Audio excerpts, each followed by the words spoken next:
Hello there, wonderful viewers. Thanks for choosing this video from Fixit. Join Fixit on a journey of knowledge and creativity. Today, I will show you how to log out from WhatsApp. Remember to subscribe and click the bell icon so you don't miss any Fixit magic. Let's get started.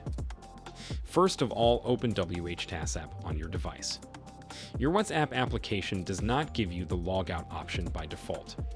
Another thing you have to understand here is that WhatsApp doesn't save your data that if you log out.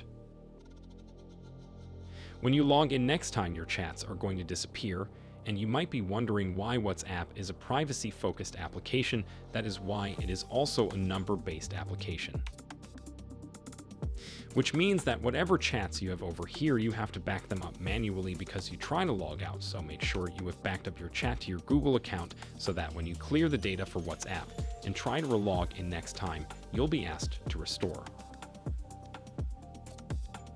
Now to log out, unfortunately on iPhone, it's not possible, so you can just try to uninstall and reinstall the app for iOS users, but for Android users, you can long press the WhatsApp app icon, tap the I button.